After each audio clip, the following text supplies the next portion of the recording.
Welcome to the Dinner with Schmucks Podcast. Come on! What a schmuck I was. Schmuck. It's not smuck, it's schmuck. A weekly look into the lives and minds of four friends and two lovers making it work in hashtag erotic Smuck. Riverview. Schmuck. Smuck. And now, here's your host, Jahida. Hit me, bitch. Hit me again. I can take it. Give it to me. Special K. That's what she said. Chris. Black ass piece. And Lisa. Your balls dropped. This is the Dinner with Schmucks Podcast.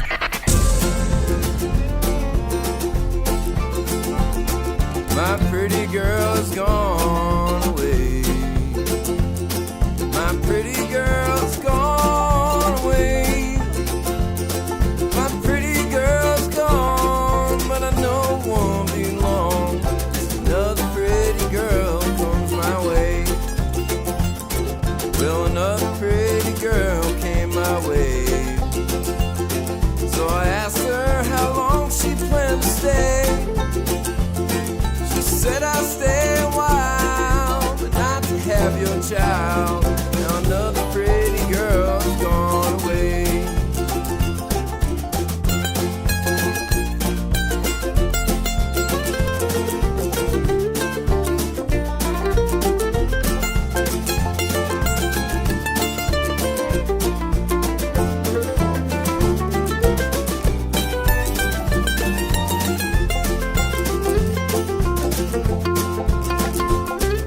Sat down and write myself a song. Sat down and write myself a song. Now I got some time and the morning is mine. So I sat down and write myself a song about that pretty girl who's gone to change her mind. My pretty girl's gone and changed her mind. Well, they're gonna change your mind. Just leave, don't waste my time.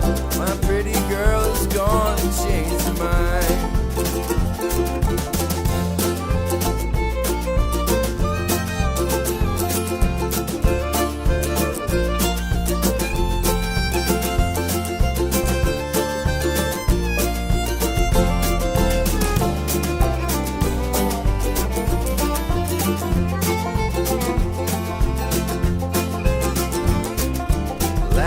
Of my life feel like a dream.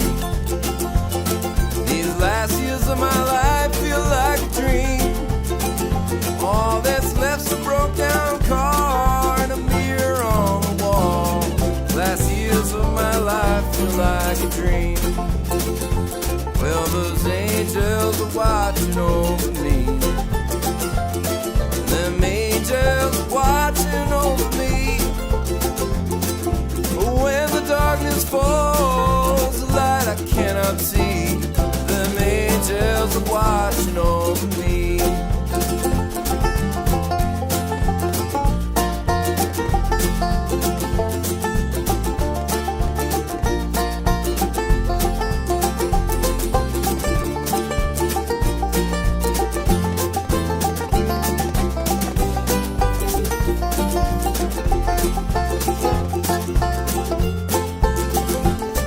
My pretty girl's gone away.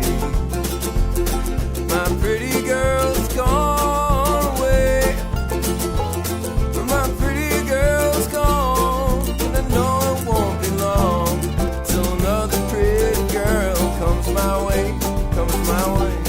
And she said she'd stay a while, but not to have your child. So I sat and wrote a song. 'Cause you know it's been so long. Well, if you're gonna change your mind, just leave, don't waste my time. All that's left's a broke down car and a mirror on the wall. Well, those angels are watching over me, over me. Well, those angels are watching, those angels are watching, those angels are watching over me. Reminds me of my radio years. Yeah. So you've done some radio? Yeah, I retired though. Like, all right. So Let's start with that. Well, let's start with okay. Let's start Who the with hell are you? Getting us on camera here. Hey, what the hell is what? Where do I look? Do I look at this camera? Okay. when you're performing, you'll look at that camera. So what's on that screen right there is what's being recorded. Okay. So right now there's a camera on top of the TV, which is not that one. That one is that blue one right in front of you. Okay. There's the gray one on top of the TV, and then I do have that one for that'll be more for when we perform. Oh man. So you got your name. Oh wait, it's EL. Are you serious? Yeah.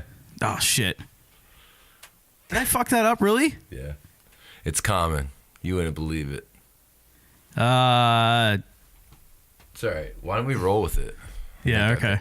It's all right. I like it becomes I don't have any way to fix that really quickly. It's sort of my enigma is that like my name is like a constantly changing and how people pronounce it. Yeah. It could be Faubel or Faubel, Foible, foul ball. I've Fabble. I've heard Fabble, but Faubel. Yeah.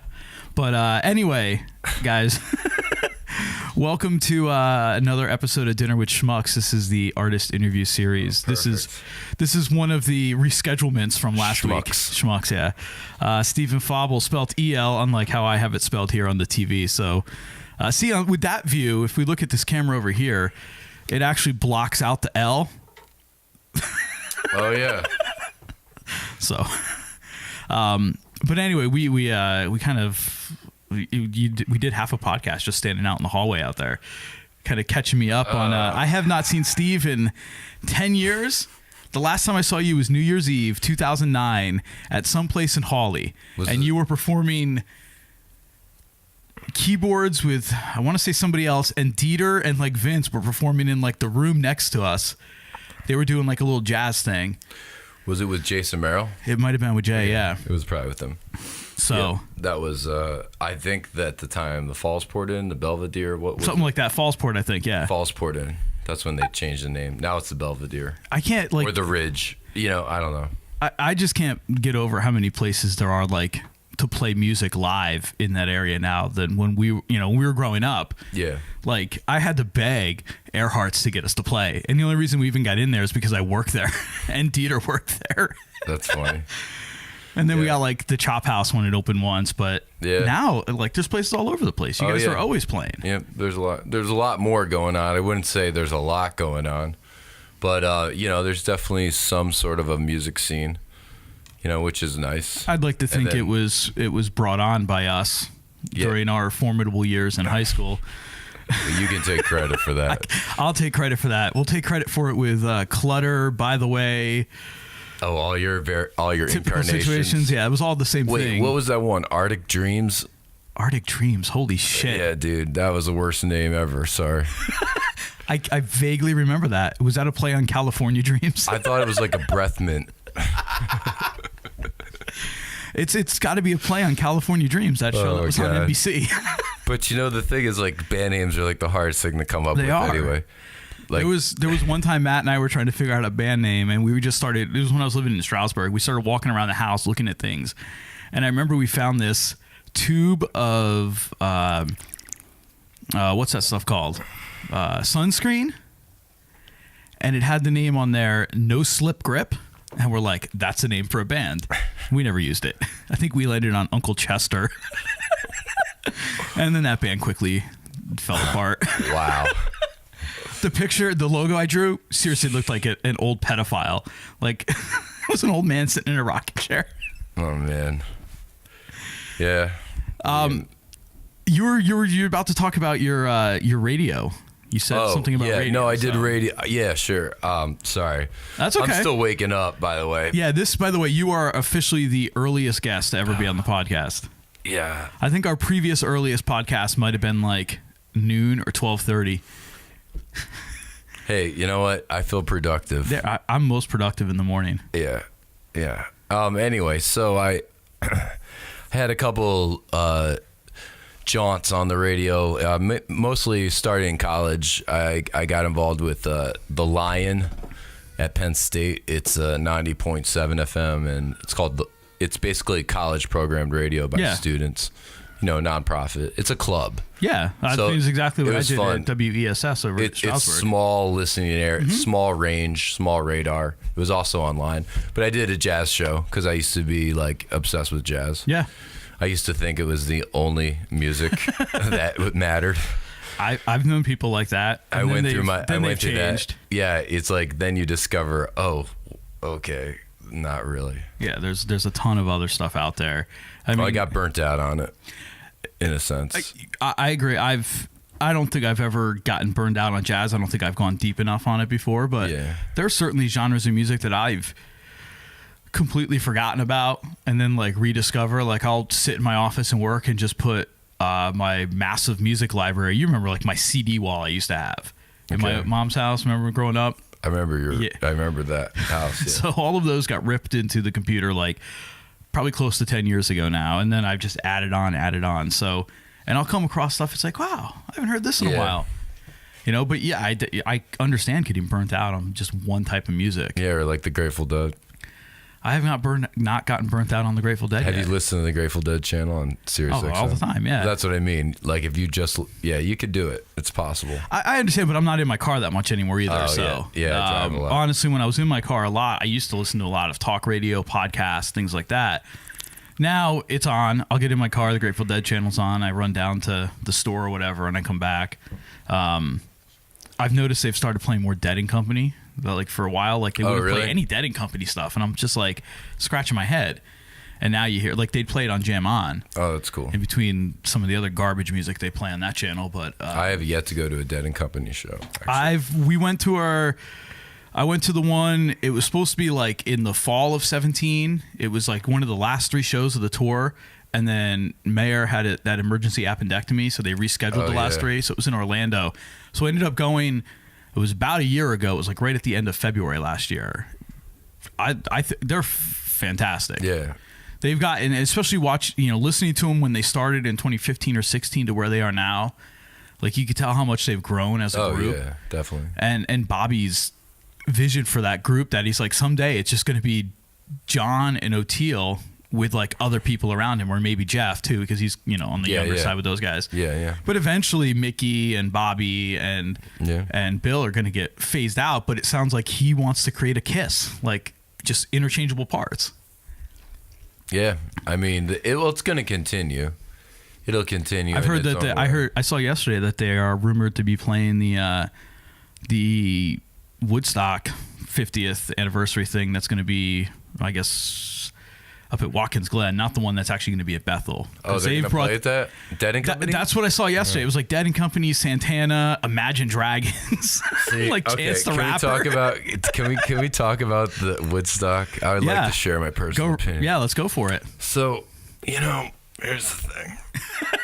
I understand everyone's got to make a living, right? Wait, now when you say Woodstock, what are you referring to? The 50th anniversary. Okay. Now I lived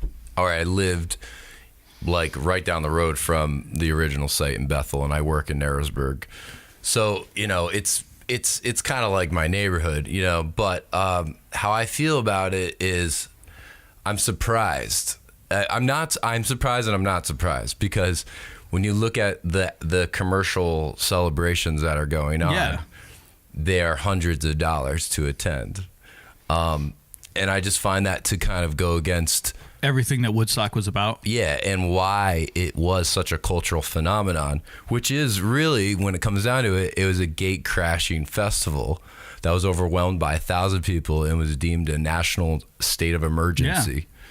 I mean, not a lot of people realize what actually happened. I mean, a lot do, but it's just like, so here's how I feel about it. There should be a free festival. And what's cool is like in the local community, there are going to be plenty of stuff, a lot of stuff like that. 50th. But I'm just surprised that like there couldn't have been like funding too to make on these larger levels, like let's go see Santana for free. But what about here's the problem though is what's the problem? So hey, you have Bethel Woods now, which is kind of rebranded itself. It's I've yet to been there, just because I was in Florida when it kind of reopened up as an amphitheater. So they were going to do their own festival, and then it got scaled back to doing like 4 concerts over 4 nights. Live Nation's involved in the big official 50th anniversary. So it's not going to be a free concert because Live Nation and Clear Channel and Ticketmaster are all involved. I mean, it's corporate greed. Well, that's and exactly then Imagine Dragons. Come on. That's kind of where and I get it. I realize that I live. This is the world we live in. I'm attempting to run a business of my own. I work for myself, so I get it. Here. It's a hustle one way or another, but there's also ethics, I think, and there's also it should be. I don't know. I think it's somewhat of cultural phenomenon, a cultural holiday. I mean, it's a big marker in the history of. Exactly. Just look at how big the 40th anniversary was 10 years ago. I mean, we saw all that went down with that. I mean, it's just going to be that much bigger here. At least they didn't try a festival back then. And they certainly have not had a good track record with Woodstock 94 and Woodstock 99. I mean, I guess I don't remember hearing much about 94. I guess 94 was a little more subdued, a little more. Yeah. It wasn't on fire like 99 was. Yeah. Which, I mean, again, you bring in the groups you brought together. And, I don't want to sound, like the old man yelling at clouds in the corner, but the people that you bring together with those groups, you're setting yourself up for a disaster. Yeah. So, well, what? It was a different time, different age too. Yeah, so exactly.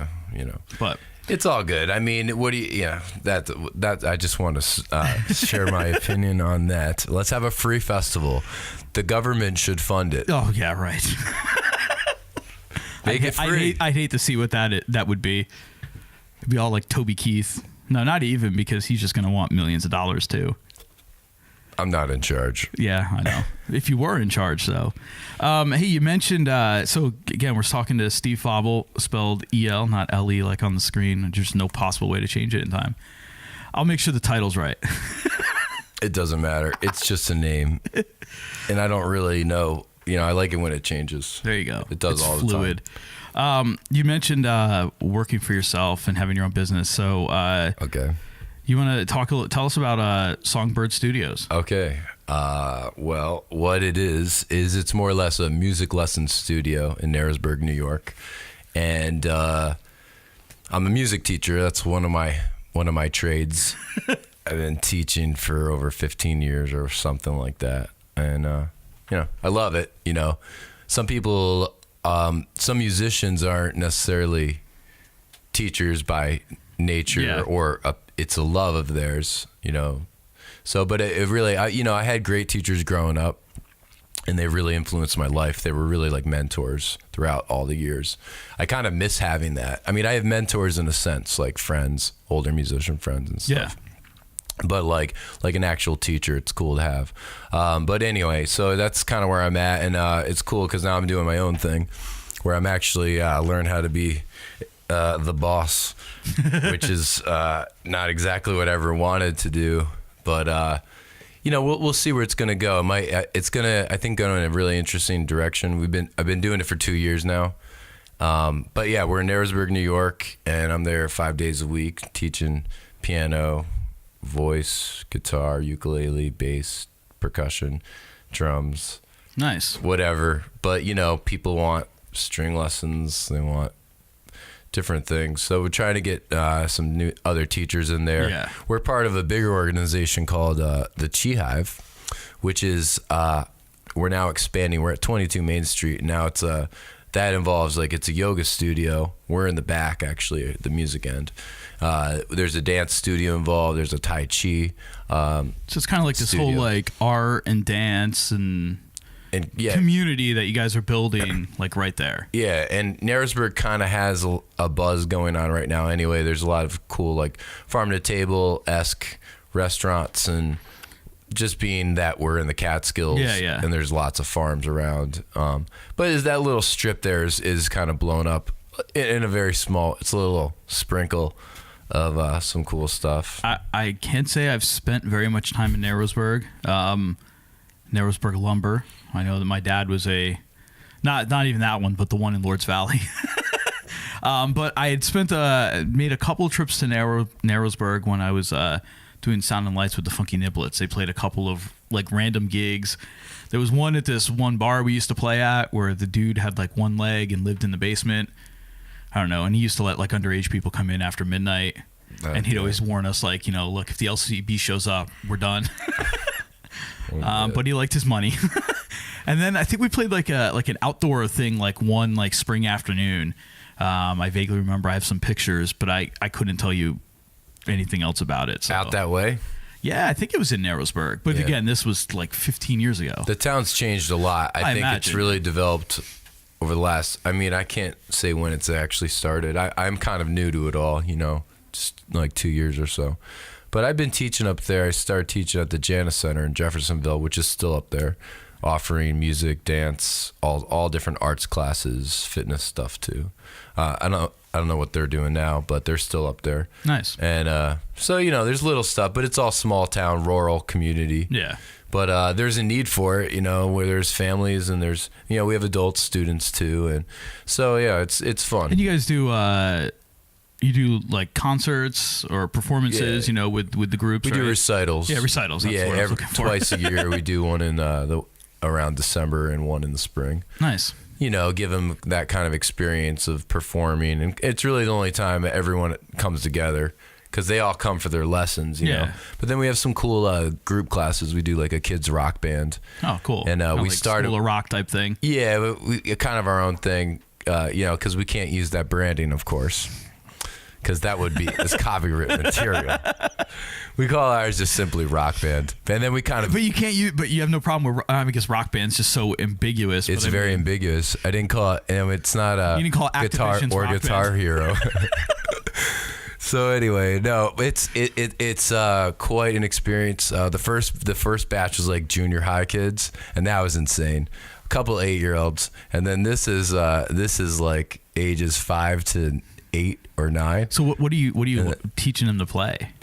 Like, well, the junior high kids, they were actually pulling stuff off, and we had some really they're still around, but we had some really talented kids who were like they could pick this stuff up. But of course, getting kids to focus even at that age and to listen to each other, they're just there's so much enthusiasm and energy at that age too. It's like they're in a band, they can be loud. Ask me why I'm going gray. Yeah. So, but then the younger kids, it's more about an experience and having fun. Ultimately, it's about having fun. But the younger kids, you kind of have to like roll with what are they able to do. We get them to do minimal like playing together. It's kind of like a sing along jam. There you go.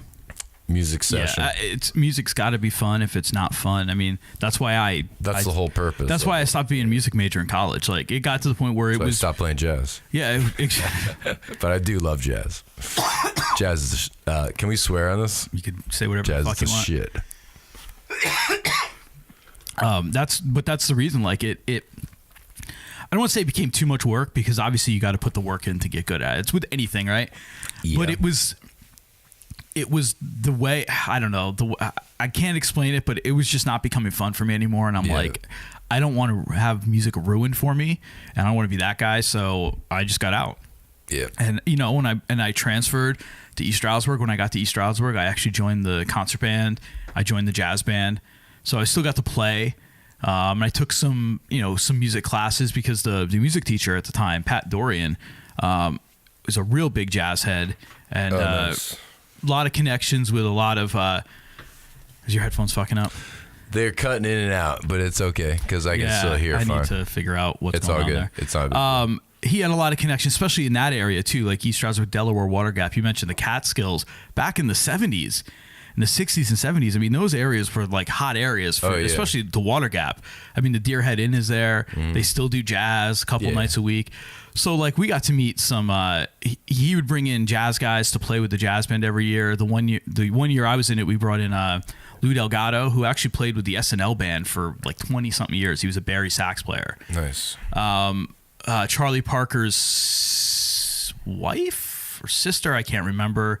Bob DeRoe taught there. He's the one who did Schoolhouse Rock on ABC. He wrote all the music for that. Yeah. The jazz guy, scat guy. Yeah, I go down there sometimes. Or have. Yeah, it's some awesome stuff. I met some really cool people, and music was fun for me again. So I'm glad that I'm glad I made the changes. The choices I did. Yeah. Because no one should ever. What did you major in there? at Media Communications. Okay. Which was funny because the radio wasn't even part of that. And I got really involved with the radio station. I was program director for a year and a half. I was interim station manager in the summers because I was out of the executive board. I was the one who lived closest to the school. So like I got put in charge. Oh, God. So if there was an issue, I'd had to deal with it during the summer, which we had one issue one summer with somebody cursing on the radio. I'm actually going back, for those of you listening, going back in like 2 weeks, and I'm going to be on the talk show with Rob McKenzie. So the first time on the WESS airwaves in a decade. Nice. I'm kind of looking for it. It's going to be a fun interview. I catch up with Rob, and I'm hoping to get Rob on the podcast that maybe once the semester ends. That's the people running that. Yeah, so Rob's the advisor over there at the station. So you're working on a new album right now, right? Yep.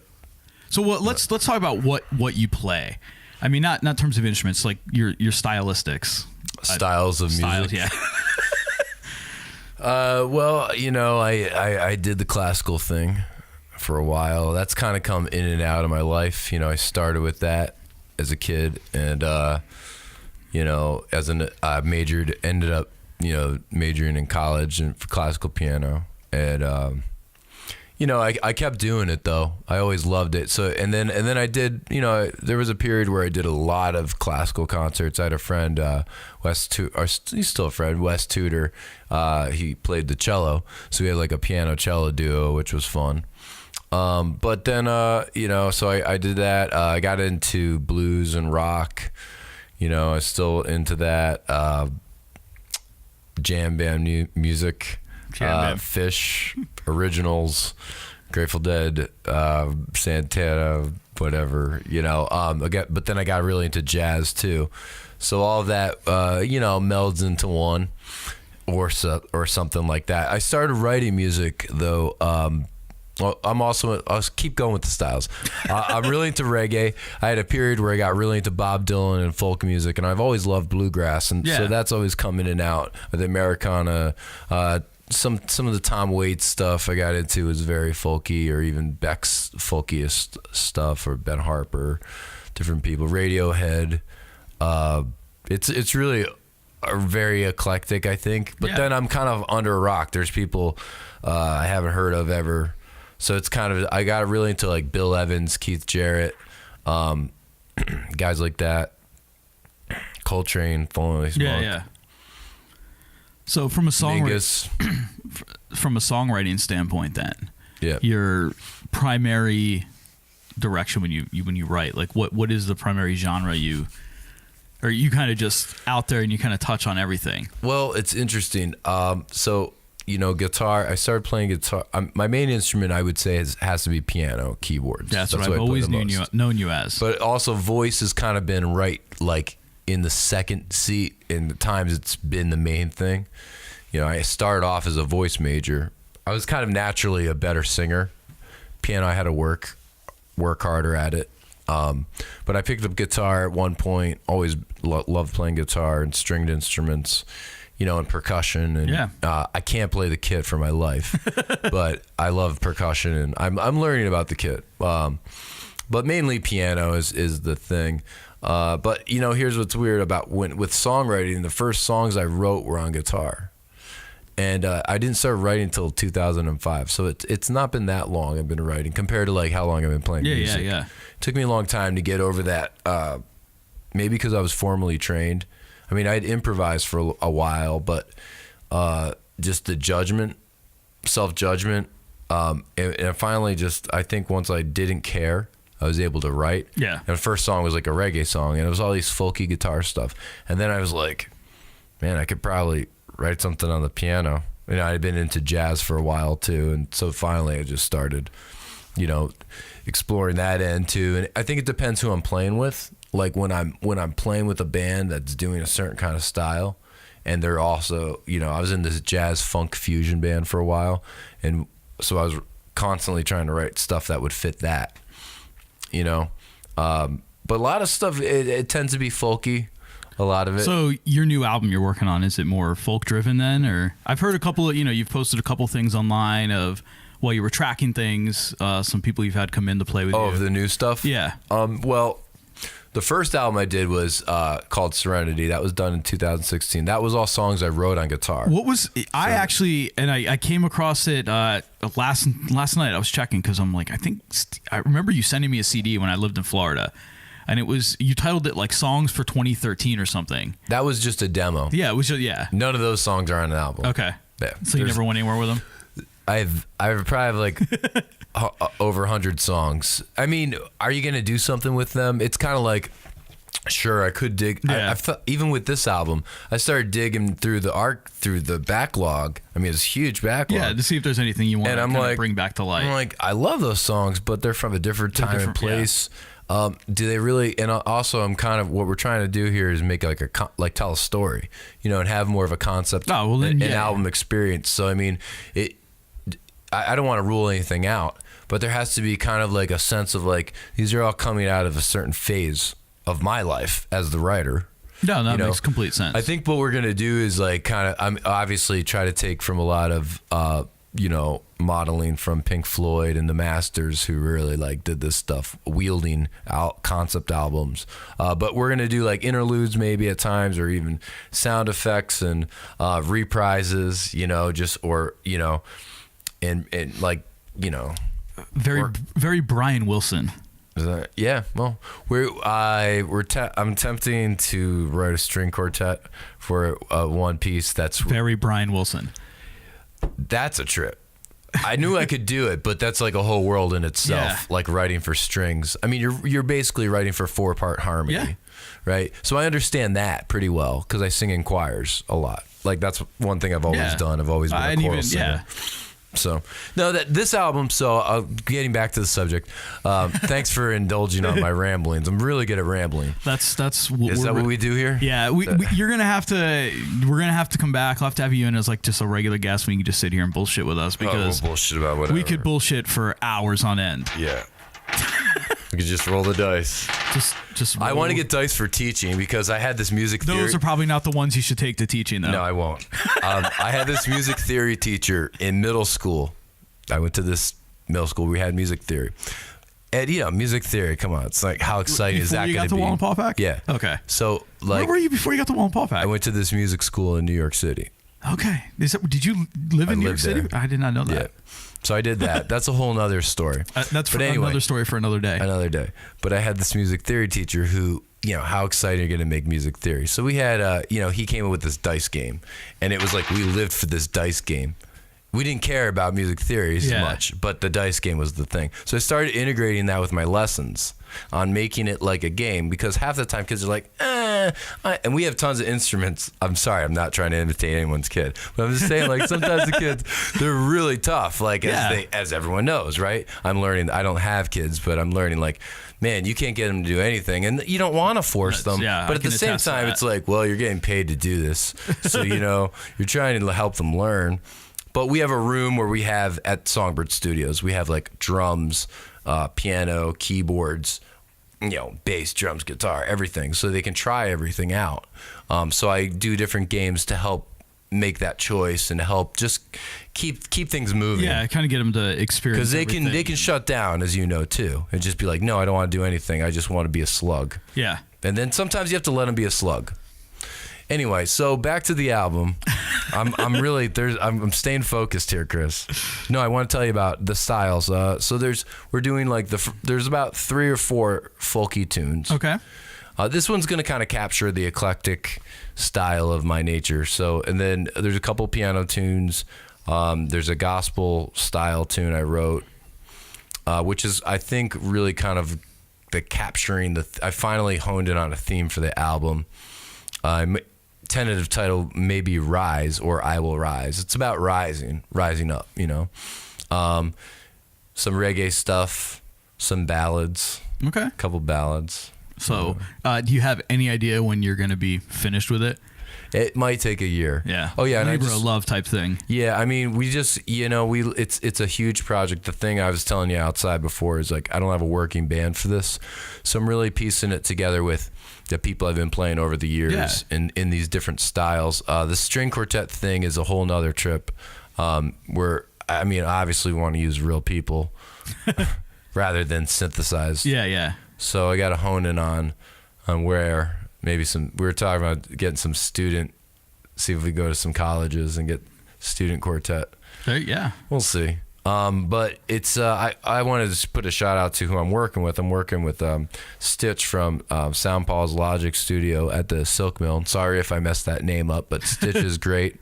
If you're ever looking for someone to work with, he's always looking for new projects. Like that right there, the Silk Mill right there. I mean, that place sold antiques when I moved away. Like it was.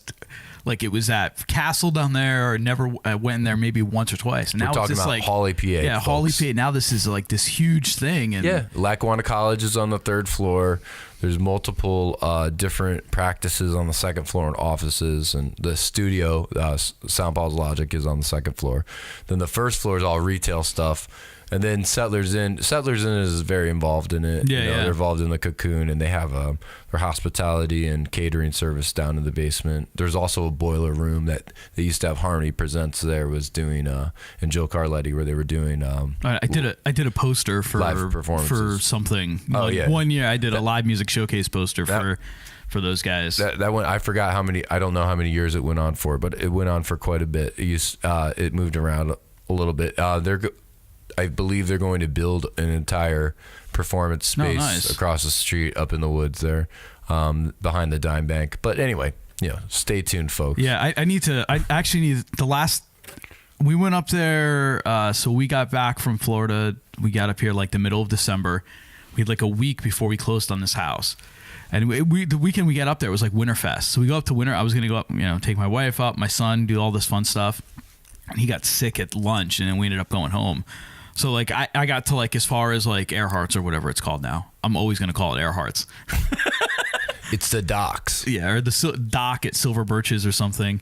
Whatever you want to call it. But I didn't make it, really past there. And then I went up to Matt's one night, but that's 507 too. So I've not actually been down 6 and past the high school and down into Hawley and up into Honesdale in eons. So one of these days I got to do it when I have a reason to drive up there again. You haven't been up that way in a while? I mean, outside of going to my mom's, no. I've not been like up by the school or anything. Maybe you need a reason.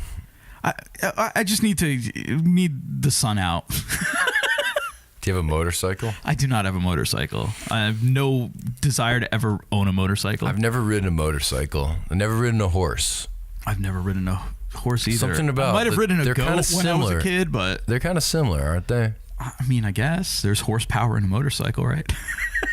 No, I just mean like through the centuries kind of thing, There was the horse. Well, the horse was the main source of a lot of things. Oh, yeah. Back in the day. The main source of transportation for... It was power. Various things, yeah. I kind of want a horse. And that's where horsepower I'm not is. going to lie. I want a horse and buggy, man.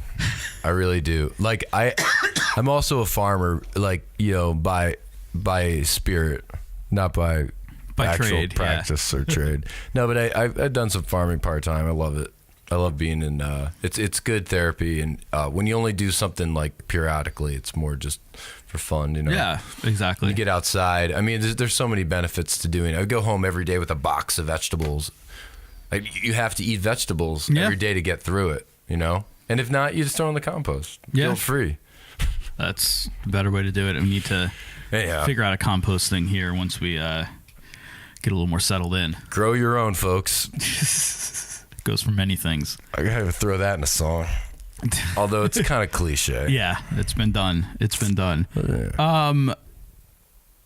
I put down a couple of notes here. Like I said, we need to sit down and do like a proper good 2.5 hour podcast one night with a handful of us. I could plug some more of my bands. Don't forget, if you really need a Grateful Dead fix, every Wednesday at Poor Boys in Scranton. Wait, approximately 11 you guys play late, right? p.m. to 2 a.m. on Wyoming Ave in Scranton. There's a Grateful Dead band. It's been going on since 1989. 30 years, folks. MJ Pushkas, Jamie Novak, Greg Kondrak, Nam Berti. And you play with them every Wednesday? Yep, I have been. It is a smoke bar. And we just smoking permitted, yes. We let you know that just so, because it's rough on us. Like we tried to turn it around even just for those hours, and it was just like it wasn't gonna happen. The difference I know from when I was back in the day. Yeah, playing in bars and I feel it though. The change and I didn't really realize it until it went away. you go home at night and you don't stink of smoke. And then the first time I stepped in, like, there was one bar down in Florida. I went into down by my house once or twice. And the deal there is they don't serve food. So if they don't serve food, you can smoke in there. And like I went there to watch like a football game one Sunday afternoon. And just being in there for like 2 hours. And I'm like, oh my God, how did I put up with this for hours? Like 2 or 3 times a week, you know, at night. And it's just unbelievable. So I'm guessing same thing. They don't serve food there, and that's why they do, but to the minimal level that Pennsylvania allows, which is something like an 80 to 20% ratio. Oh, really? Okay. Yeah, I wasn't sure what exactly PA's rules are on that. So, well, yeah, and a bunch of places in Hawley just turned that were kind of walking that line. You know, just went completely. Yeah, they just did it for the customers. Yeah, because you know you get enough out of town business, and it's like people are like, really? Yeah, really. This podunk town, you can still smoke in bars. I'm not. It's coming. Very like for a lot of people, it's so like backwards. It is. You know, but for people that it's like you know that your whole life, it's like you go to a bar and you smoke. It's like what you know. Try telling someone that's been doing that for 40 years. You know. But yeah, they don't have many places left to do that though. They should at least have one. I mean, come on, why not? I don't. I'll never frequent there, but that's fine. Yeah, just have one for the smokers. Or you know what they do? My friend Rob does at the Stonehouse. This is a great place up in Carbondale. Can we plug businesses? Yeah, right ahead. Awesome. All right, the Stonehouse has they're up in Carbondale, north of the town on 106. They have a lot of great local live music and some out of town stuff, all different styles. A lot of folky-esque genres, but you know. A little bit of everything. They have like a pool hall, like an outdoor kind of like space they closed in, and it's like that's their smoking room and their pool room. So you're if you have good. A room, that's fine. Yeah, that's what I mean. It's its own little structure. Yeah, it's perfect though. And then the main bar is it's small, but it's like you know that's fine. No smoking. I mean, even down there, a lot of the places that were kind of like that, where it's like, oh, you could smoke on the patio. Like they got rid of that too. Like you can't even like smoke out in the patio if you're at like a restaurant or a bar. Yeah, because they don't want it coming in. They don't want it around. It's the whole clean air thing. You know, it's. I get it. The arena, you can't go. You can't stand outside and you know. There's these little designated areas that have to be these little pockets now for these smokers. So it's kind of rough. Just don't smoke. Or get a vape. Or get a vape, which they're trying to crack down on. Well, that's more cracking down for kids, but. Oh, I know. It's crazy. We our one of our old co-hosts that lived down in Florida both rode a motorcycle, and he was a big vape guy, and you sit here and vape on mic all the time. Special K. I heard that's bad. If you're listening, bad to for vape. The mic. I mean, it's water vapor, so yeah, it probably can't be good. Right? I mean, water and electronics don't mix. I learned about this at the studio. I've been learning a lot. Like that's the great part about recording. Man, getting back in the studio, I mean, like, okay, it's a huge undertaking, right? I mean, recording an album, right? And you don't know this until you do it. And it's one thing to just go in and record a demo. Fine. Yeah. You're not trying to get it right or perfect as much, you know, but to go in and be like, no, I really want to carve this out and get it really dialed in and arrange things. I mean, it's a huge endeavor. So that's been the big thing with that is learning about, okay, how do I really want the song and it's like I like to let people when it's my when I'm in charge, which isn't that much, but you know, musically, like when it's my band or whatever, or if we're doing my music, I like to let people do their thing. But I'm learning, like, you know, it's better to have parts written out because when you have so many, especially when you have a lot of people playing. It's easy. It just becomes messy. I mean, they're not used to playing each other and listening to each other. Like some of these folk tracks, we're just kind of going to town because you can, and I have all these friends that play, so there's like 10 tracks. Fiddle on top of picked guitar and slide guitar. Yeah. There's fiddle, there's mandolin, there's banjo, there's pedal steel, there's ukulele, there's guitar, there's upright bass, you know, there's drums, you know, vocals, harmonica.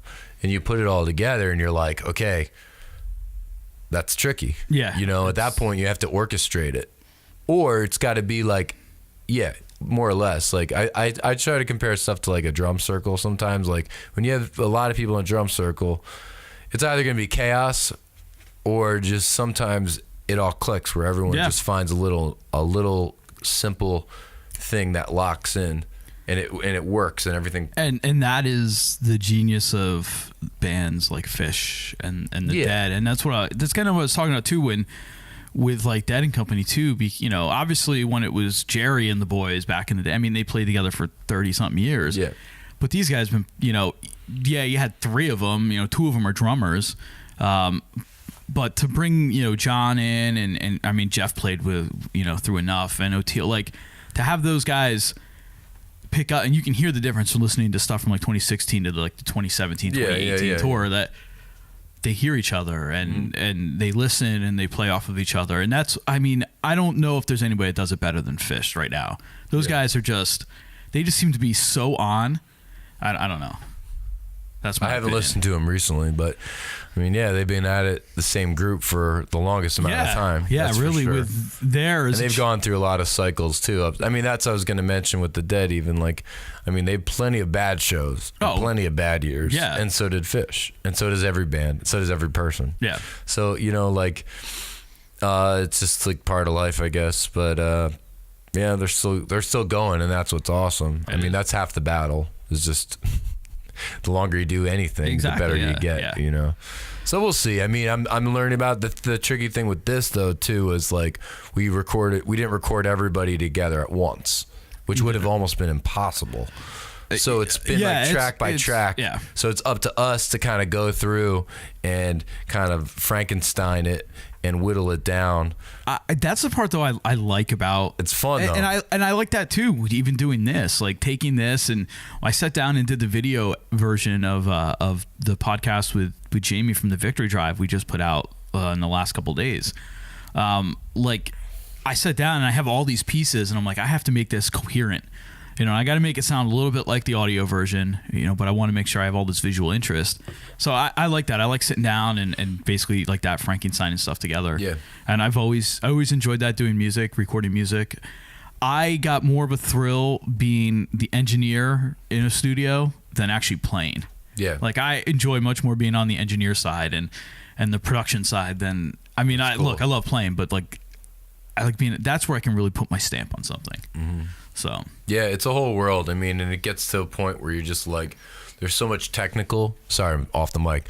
There's so much technical aspect to it that it's like, for me as a musician, like I want to stay focused on the music and let someone else handle. That's why the partnership is good. Yeah. To have someone that's really got the technical side covered, and I, as the writer, have that and the musical knowledge.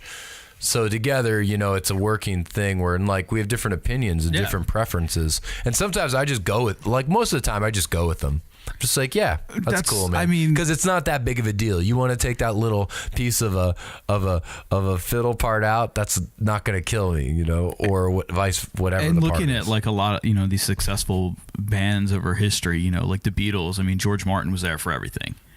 Like these guys have a producer, even like the early Dave Matthews stuff with Steve Lillywhite, and these guys come in and they put their stamps on things. And I think Dave is good at, for some reason, and I don't know if it's just because of the way I followed him early, through the years or whatever, but like I would always hear more about like the producer things with him, like the production roles. Like every time he did a new album, like who the producer was, and you can kind of hear just completely how different the album's going to be. When they did Stand Up and they used that like hip hop producer, and then even like this latest album, and I don't know how much you used to listen to Dave Matthews Band, if at all. Not a lot. But like they actually went back and like a lot of older tracks, stuff that they started recording years ago that still had Leroy Moore on it and stuff that was done by Lillywhite. And I think there's like 4 producers that worked on this album. Oh, wow. Going back to our, early, I mean, Chicago was another one. Early Chicago, James William Guercio, or Guercio, however you say his name. Yeah. I mean, that was the sound. And then in the 80s, David Foster took over as their like lead production guy, and then that became their sound. Yeah. And it sucked, and it, my opinion, ruined the band, but yeah, exactly. And like, yeah. So, but it's good. You very rarely do you find those musicians that are so good at both. Yeah. And that's why I kind of brought up Brian Wilson before, because he is that guy. Like he was phenomenal. He could play almost anything, and the guy was a genius in the studio. So, and enjoyed that part. Enjoyed assembling things and putting things together. And I mean, when he recorded Good Vibrations, everything was recorded individually over like 15 weeks. I forgot the time it took, and everything was and that was before computers. That was analog, like marking tape, saying, all right, this has got to go here, cut here, cut here. It's not now. It's just point, click, copy, paste. Yeah. It's compression, and you call it a day. Yep. So. Yeah, it's a whole nother thing. Unfortunately, we are running a little short on time this morning. What time is it? It is a little after 10:30. All right. So, I guess we should do something else. Yeah, if you want to get the instruments out. You want to do a tune or two? Yeah, I'll do a tune. Should I do one off the album? Whatever you want to do. Probably. Or you could do a cover tune. No, I don't want to do a cover. All right. So we'll take a quick break here while Steve gets out his. You gonna play guitar or uke? I feel like I should do a uke song. Okay. All right, so I gotta get the mic out and everything. So we will be right back here with Stephen Faubel, the Dinner with Schmucks podcast.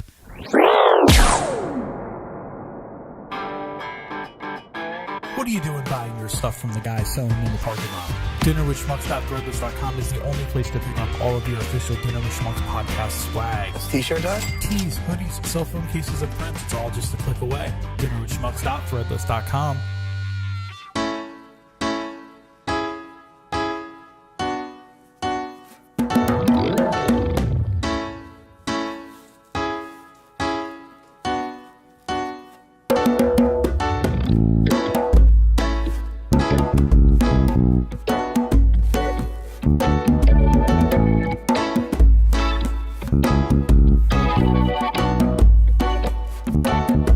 Give thanks for the morning, for the evening, for everything.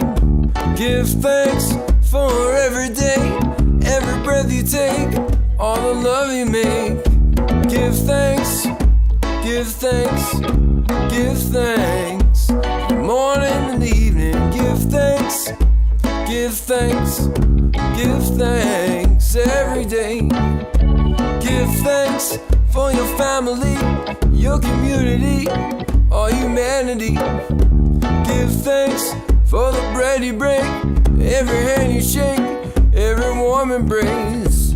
Give thanks, give thanks, give thanks. For the morning and the evening, give thanks, give thanks, give thanks. And praises to the Most High, give thanks.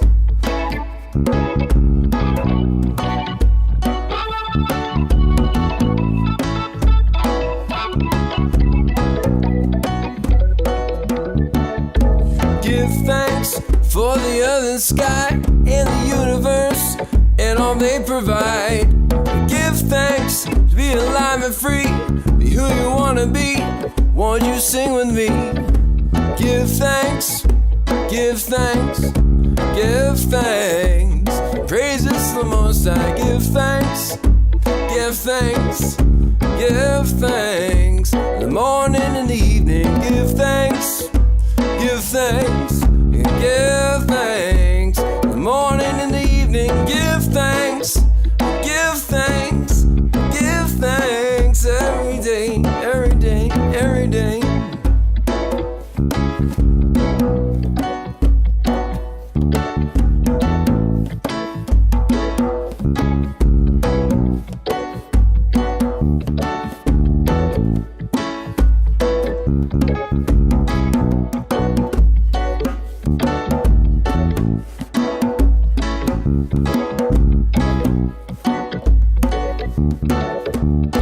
All right, so we are back here, guys, with Steven. Do you like Steve or Steven? I know you use Steven on there. Yeah. I've always known you as Steve, but I know people like to use their full name.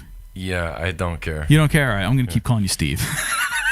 Whatever you're comfortable with. I mean, I can call you like Leonard. It's like I don't the know. Spelling of my name, man. Yeah, exactly. It's fluid. So It's fluid. Steve Faubel Yeah. here, gonna play a little ukulele for us. Little, because it's just a little. It's a little guitar, yeah. And I'm gonna play my little song. What are you gonna play for us?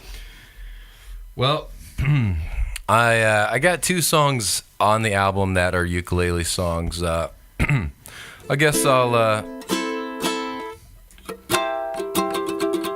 play the one that's gonna be on the album. Might Okay. as well.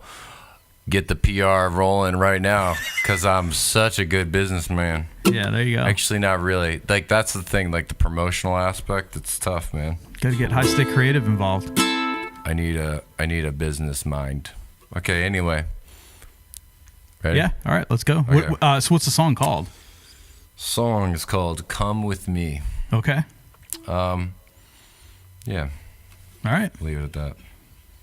Okay.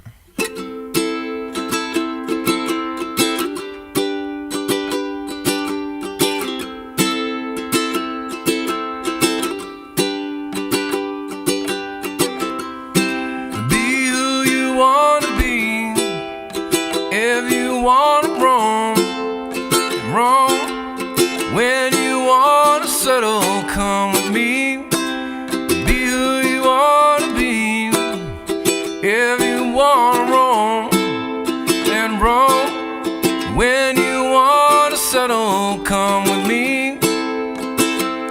Come with me.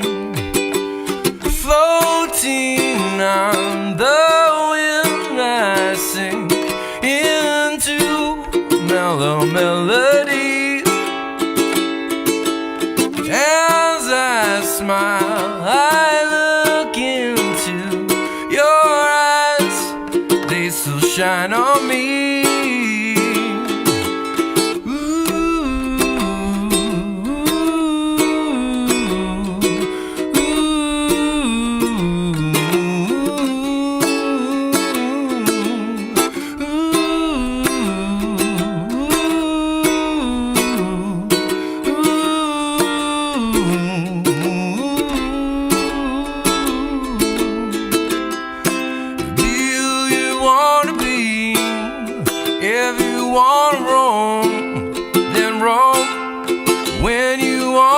Settle, come with me. Be who you wanna be. If you wanna roam, then roam. When you wanna settle, come with me. Come with me. Come with me. Come with me. Floating on the wind, I sing mellow melody. As I smile, I look into your eyes. They still shine on me.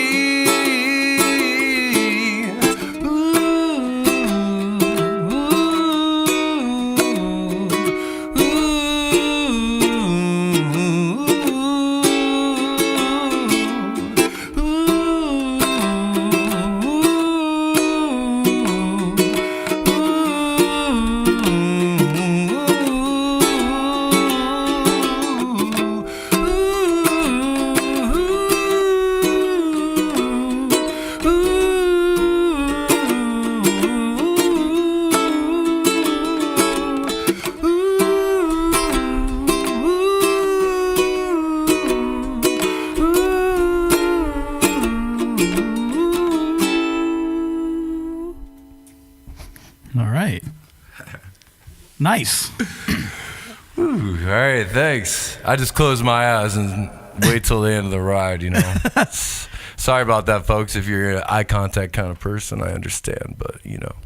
No, that's it's weird. That's like that's the ultimate thing when you play. You're like, do you close? I mean, it's a big thing. I've seen different friends go through that transformation of like looking up in the audience, and I have this one friend. Her name is Sarah Hulse, and she is amazing. The way she her stage presence, and I have other friends that are great too, but her especially really just looking people dead in the eye and smiling. As a drummer, and I it's just like, whoa, I sit in the back and.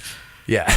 My eyes. Actually, you know what? It doesn't matter where you look. It actually, I a lot like the drummer from String Trees Incident. Like I have my eyes closed and my head's like I count time with like just nodding my head. Because like you know, you're using your feet to do other things. I mean, a lot of times I'd keep it on the hi-hat. I've done that too, but yeah, I just got into just using my head to just keep time with it, and yeah, eyes closed. And I have a question for you. Yeah, as a drummer, do you practice with the metronome? I haven't actually quote practiced. in years. When I would like practice like stuff for like music class, like when I was a music major, yes. When I'm doing drum set, like, and most of the time I just sit down and play. I put some music on and I play along with it. Gotcha. So, but I have done the metronome thing, but it was back when I was reading, doing music out of book. I was playing stuff for, auditions or whatnot. So, gotcha. But that tune was cool. You want to do another one or? Sure, I'll do another one. Well, right. Why not? People would rather hear music anyway than talking, I think. I don't know. They like both? I mean, you're only the second musician guest we have on here, but do you want more? Because I'll send them your way. Yeah, I'd love to. I know do lots more. of musicians. Yeah, definitely. Let's do another. You want to do another uke tune? I collect musicians. Like baseball cards. I actually want to buy one of the old Rolodexes just to have it. All musicians. I'm sure they sell them on Amazon. Or at like Home Depot, or not Home Depot, Office Some Depot. secondhand shop in the back or corner. Go to Ollie's. We haven't stocked these in 20 years. Okay, am I in tune? You're the engineer. You're the guy with the ear. Okay, I'll do one more. This one is a reggae tune. Not that wasn't, but this one is slower. Let me remember the chords. Okay, here we go. Ready? All right. We're rolling? We are rolling. Okay.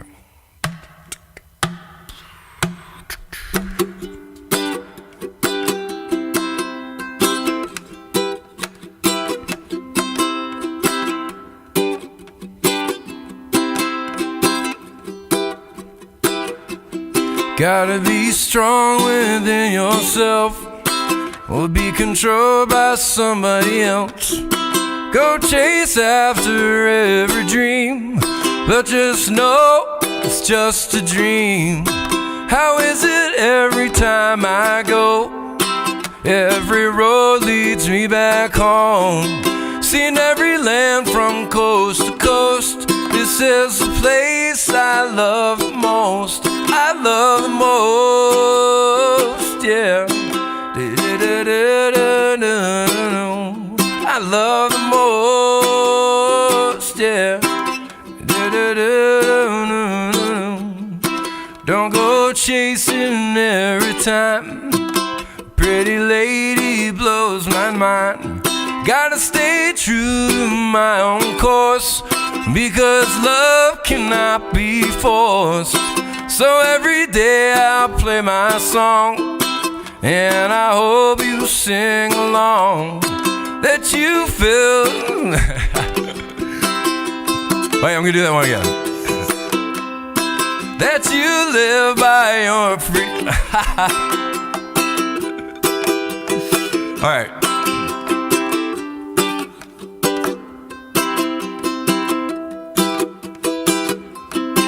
Don't go chasing every time a pretty lady blows my mind. Gotta stay true to my own course, because love cannot be forced. So every day I'll play my song, and I hope you sing along. That you live by your own choice. Fill the world with your sweet voice. Your sweet voice, yeah. Your sweet voice, yeah.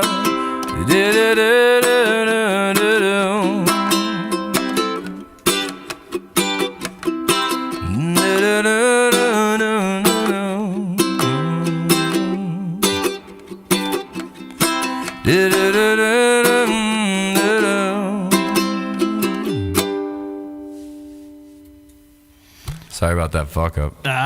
No worries, man. That's the fun, right? I still messed it up, but I at least kept going. I think the words are that you live by your free choice.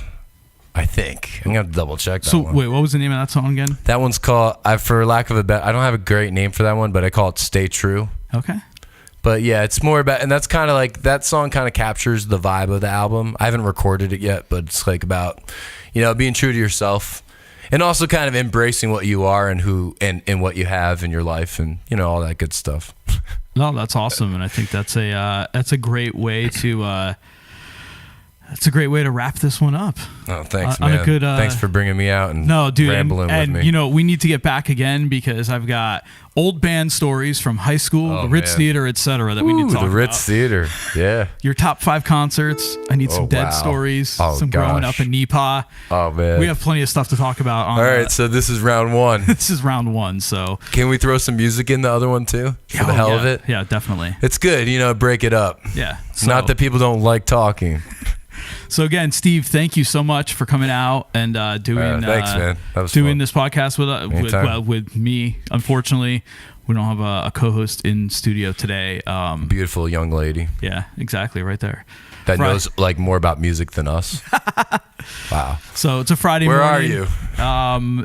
Steve, this will be out. I got something scheduled already next week, so this will be like 2 weeks from now. So anyway, thank you All right, again. Leia, I'll be back. Thank you. Hey, you want to plug anything? You just want to go through a couple of plugs quick? Again, Songbird Studios. Songbird Narrowsburg, Studios. New York. Yep, we're running music lessons and different events. We're trying to expand. If you're even interested, there's other aspects. I actually need a lot of help on the business end, and I got some good balls rolling actually finally. But the business end and all that good stuff. But yeah, Narrowsburg lessons. And they're on Facebook. Yeah, Songbird Studios is on Facebook. Okay. I'm on Facebook, not often, but I now just check it like for a split second. Yeah. I'm trying to really limit the that's the probably a time. good thing, yeah. There was too much time wasted. Yeah. But then bands, Village Idiots on Wednesdays as Poor Boys, and different projects. Arcadia Chorale, we have our Bach festival going on. That's a choir that I sing with orchestra, and we're doing a Bach and a Haydn work, large choral number. So if you're into that kind of stuff, that's going to be happening the weekend of March 23rd, I think the date is. So that'll be like right after on a this comes Sunday. out. Yeah. That's coming out soon. Okay. Yeah. All right.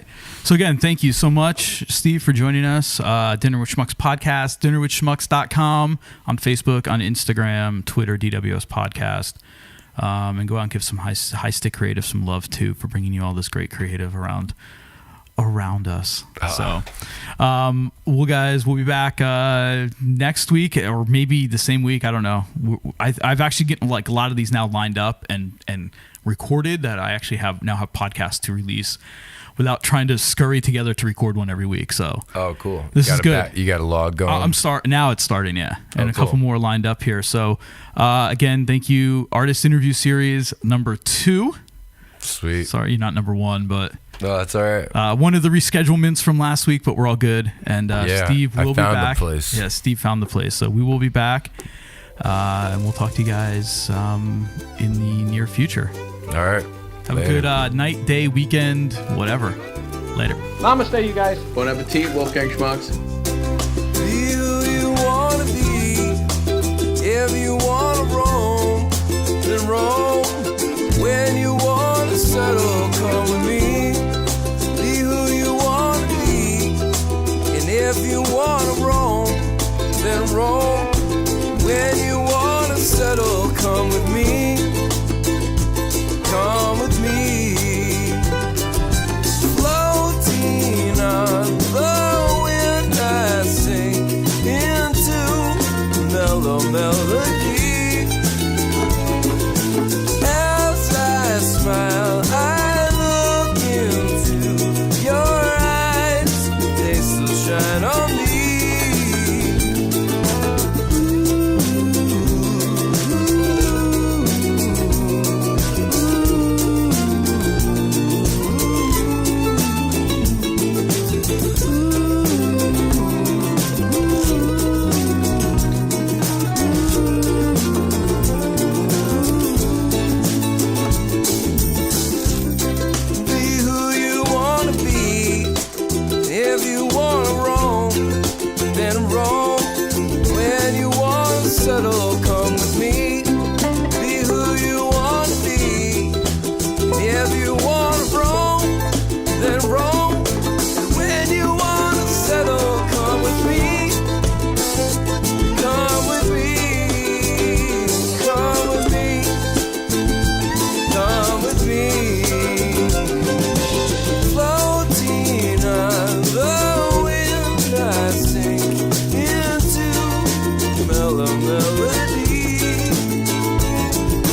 This has been another episode of the Dinner with Schmucks podcast. If you like what you heard, you can find us on social media, facebook.com/Dinner with Schmucks. We are Dinner with Schmucks on Instagram and at DWS Podcast on Twitter. If you want to connect with us old school, you can send us an email, dinnerwithschmucks@gmail.com. We may even give you our mailing address. And don't forget to like, subscribe, share, and review on iTunes. Oh, and make sure you tell a friend. Until next time.